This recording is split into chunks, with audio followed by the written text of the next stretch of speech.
9/11. It was the most horrifying event for Americans, but let me ask you something.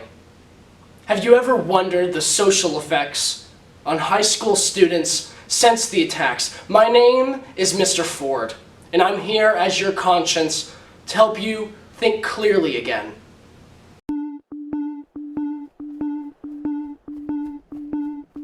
Sleeplessly embracing butterflies and needles line my seamed up joint, encased in case I need it. In my stomach, on my heart, chainmail, hunger of the pine, hunger of the pine.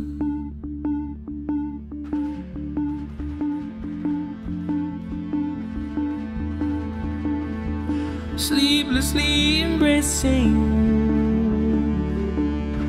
yearned into me, plenty more days in the sea, and so you finally use it. Bedding with me, you see, at night your heart wears night armor, hunger of the pine.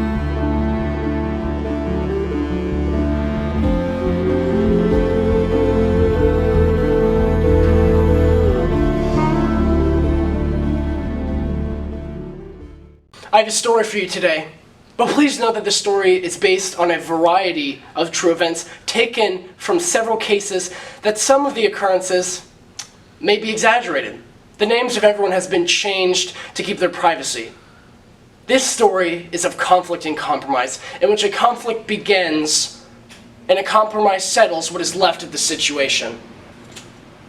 It's the 11th of September, 2001. It's 8:44 a.m. The coffee in most New Yorkers' stomachs is just now kicking in, and people are beginning to wake up. And then it hits. It's now 8:45 a.m. and the North Tower of the World Trade Center has been a victim of a massive bullet. A bullet, American Airlines Flight 11 out of Boston, Massachusetts, has struck the tower. It is now 9:03 a.m. and the United States Airlines Flight 175 from Boston, Massachusetts has slammed into the South Tower. Almost 3,000 people died that day. And before that, the United States wasn't officially engaged in any wars. Few Americans would have ever heard of Al-Qaeda or Osama bin Laden, and ISIS didn't even exist. Before that day, no one ever had to take off their shoes to get on a plane, and no one had ever thought that the Patriot Act would have ever been a thing. A conflict has begun, but not only that, but it has social effects on the teenagers and young adults of America all the way to the present day. Skip ahead 16 years, several days before the death of Joel Christian, and you've got 4 seniors in high school.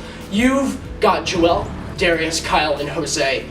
I would suppose you'd call this group a group of friends. Now remember, society has changed after 9/11. There's been a dramatic change in this nation's attitudes and concerns about safety, vigilance, and privacy. These 4 teens, unfortunately, are victim of a society that has taken fear and made it into a tool. Teens and young adults can be very immature and passionate about their beliefs, and remember, they also can be very self-centered when it comes to their ideas, if they're right or not. I had to break up with my girlfriend because she put underwear in the wrong drawer, and you gotta have underwear drawer and a sock drawer. You can't just have underwear and socks. That's just barbaric. You get what I'm saying? OCD. Yeah. Well, no. Yeah. Oh, hey man, are you ready to go? Yeah. Alright, let's go. Alright. But like I'm saying, man, underwear and socks never in the same drawer. Yeah, so wait, where are we going to lunch? So let's go to Wendy's. Okay. Dude, I don't even go to Wendy's anymore. When no one goes to Wendy's. I'm gonna have to put Wendy's. a mortgage on my house to pay for Wendy's. Let's go to Taco Bell. Find out. What's wrong with you? Taco Bell. I think it's gonna give you the run. Whoa. there was another terrorist attack in Germany. Islam is not a religion of peace. They'd rather cut your fingers off or burn you in a fire pit or something. I thought you were Muslim. I don't follow Islam. His last name is Christian. Why would a Muslim have Christian as their last name? Immigrants would do anything to get in this country.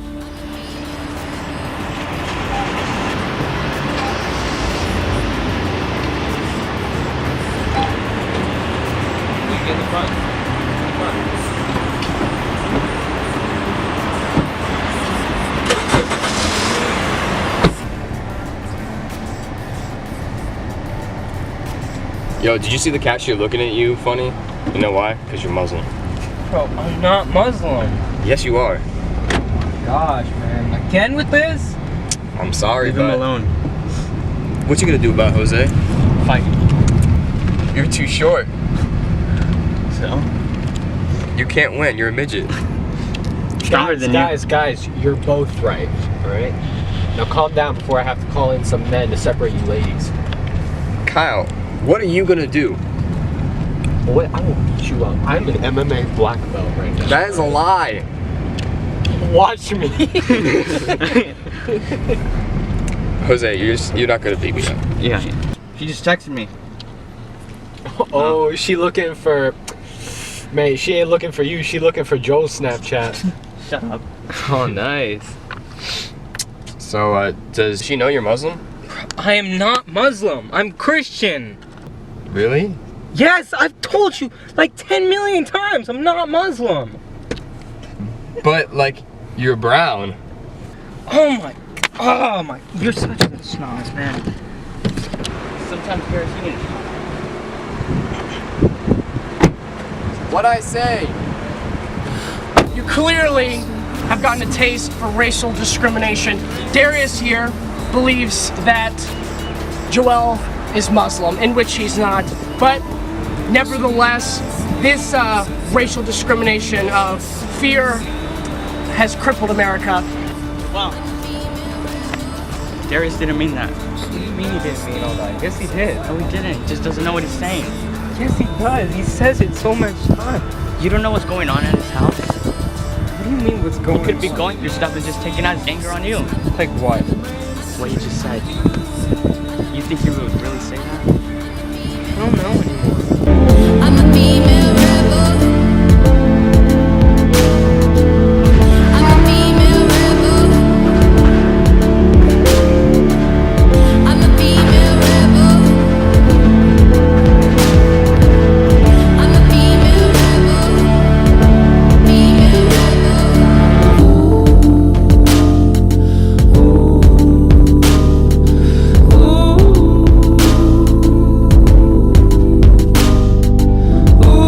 Sleep my sleep, embracing you.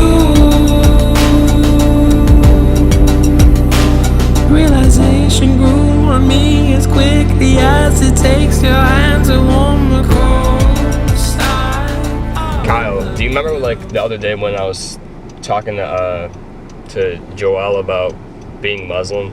I remember you calling him Muslim, yeah? Yeah, but don't you think he is? No, he told us he was Christian. Yeah, but he's brown. What does that have to do with anything? Brown people are Muslim. All brown people are Muslims? Most of the time. What about people of African American descent? Are they Muslims? They're black, not brown. But black is just a racial term used for like ethnicities. Like, I mean, yeah, but can't you like have like light-skinned people that look of Arabic descent? Well, most of the time, brown people are Muslim. So, I don't know what you're talking about. Like, Well, or okay, I mean, that's I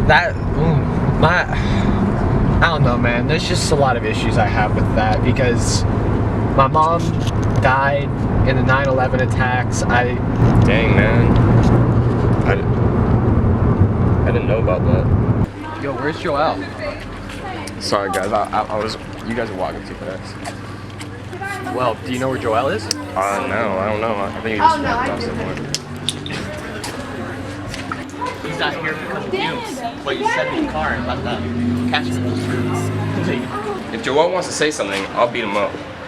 Because he's a Muslim? Yes. Hey, what the heck? Why is there Kama Sutra in here? Hey, Kyle. Sorry I couldn't go to lunch with you today. I just couldn't deal with Darius. Are you Muslim? What? Are you Muslim? No. I said, are you Muslim? Why? I'm a female rebel. I'm a female rebel. I'm a female rebel. I'm a female rebel. Female rebel.